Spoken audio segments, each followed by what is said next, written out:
Hello, my name is Gulnay Riffic and I'm a registered migration agent in Australia.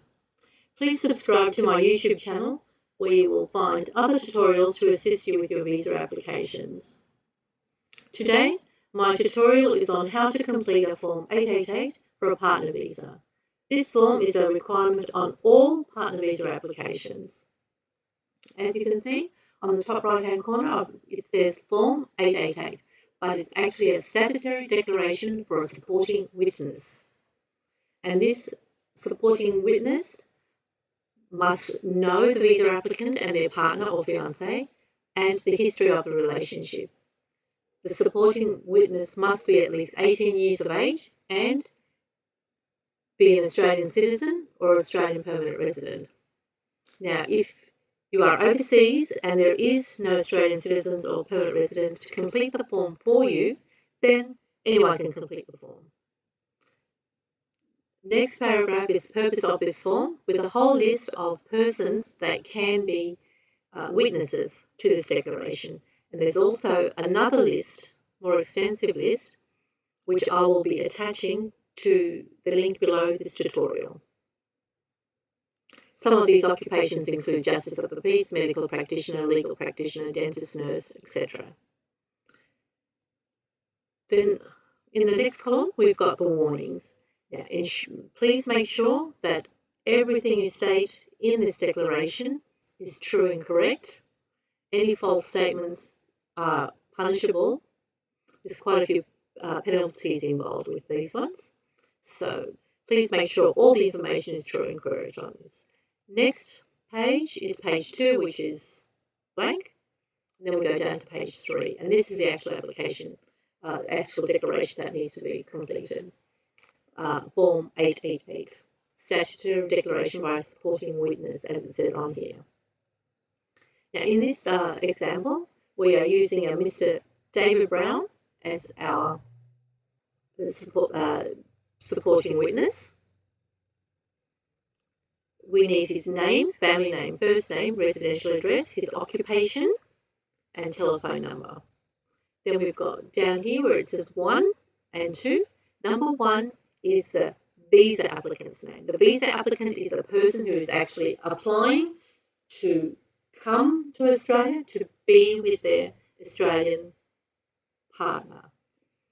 So we'll put their family name, their given name, and how long this supporting witness has known, Mr. David Brown, has known the visa applicant down here.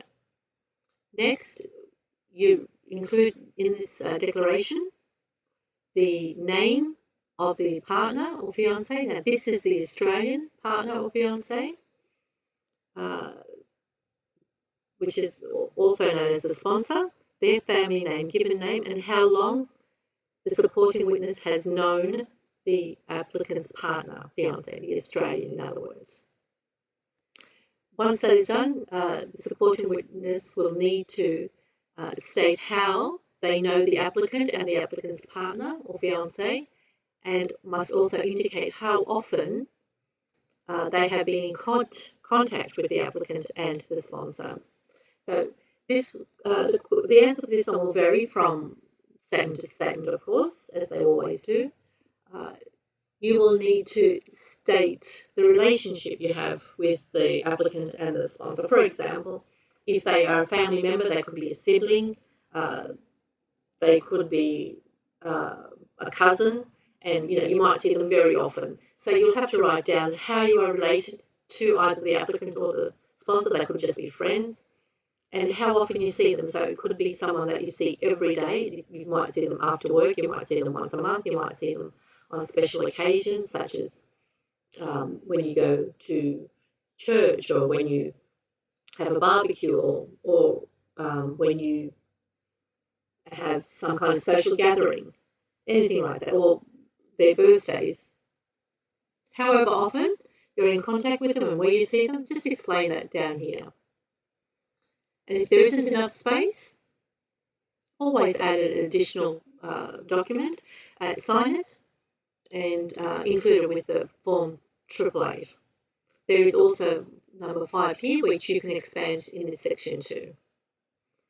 Then you've got number 4. Now this part is extremely, extremely important. So I can't emphasize how important this section is. I'll read it out to you. It says, state whether you believe the relationship of the applicant and his/her partner or fiancé to be genuine and continuing, and give your reasons for your belief.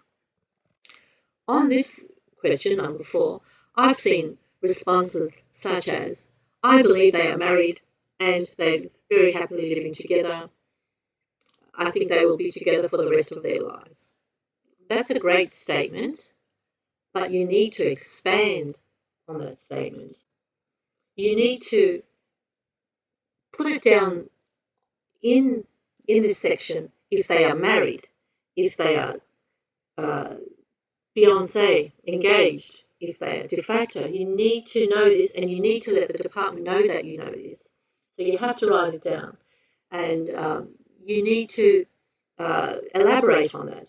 Did you attend their wedding? Did you see their photos? Have you seen a video? Do they have a social media account together? Have you seen them on social media? Do they have Facebook, for example? Do they have photos on there, and have you commented on those photos? Do you attend family picnics together? Do you go down to the pub together? Have you travelled together?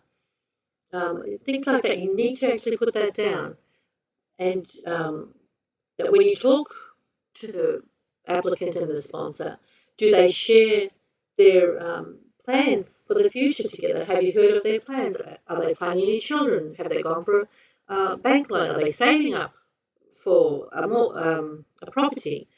Do they have a car that they just recently purchased? Do you know of any other plans that they might have? Are they looking for an area for to settle where the schooling will be suitable for their children? Anything that will show the department that this relationship between the applicant and the sponsor is genuine and continuing. And the only way you can show that is by these interactions you've had with these people, with this couple, and what they have shared with you. That's the only way you will know. So that's what you can put down here. And don't forget, if they are married, if they are engaged, if they are de facto, any other relationship, spell it out. Write it down here. Because you don't want to get an invalid application with these ones, do you? It takes a long time to prepare this application, and there's a lot of documents to prepare, so make sure you get it all correct.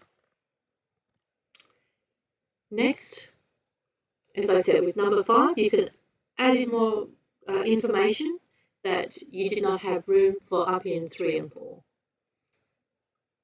Number 6, the person who is completing this declaration must provide a copy of their Australian citizenship or permanent residency status.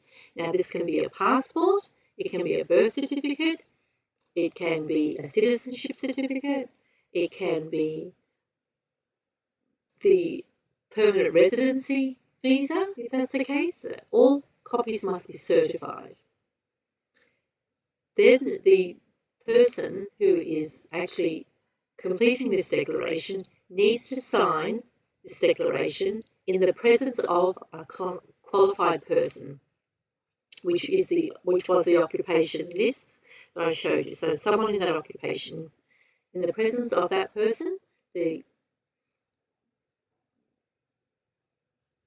Mr. Brown must sign this declaration in the presence of someone in that occupation list. So they will sign here and where it is declared and the date. Now the date is very important too, and I'll get to that in a minute. The qualified person signs here. They date it too. The two dates should be the same because they are signing. It's being declared witnessed on the same day. The family name of the person who is the witness, their given name, their title, the address, occupation, and telephone number.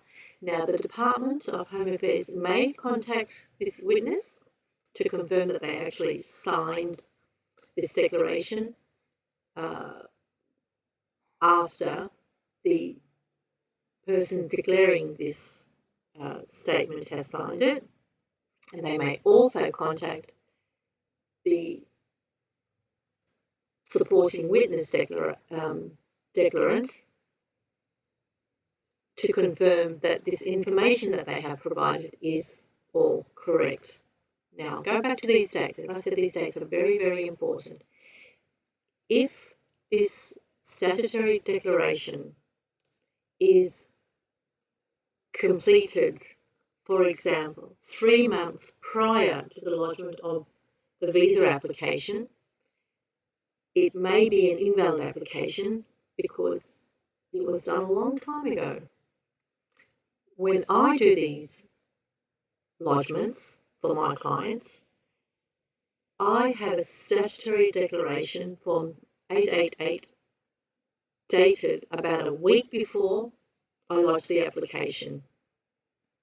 So this is one of the last forms that I have my clients and their witnesses sign before I submit the application.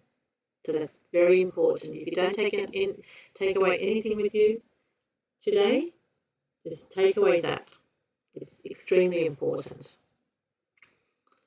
So I hope you have enjoyed this tutorial, because that's the end of the form 888. And I hope to see you in the future for my other tutorials. So enjoy completing your 888s. Don't forget to give me a thumbs up on your way out. Thanks.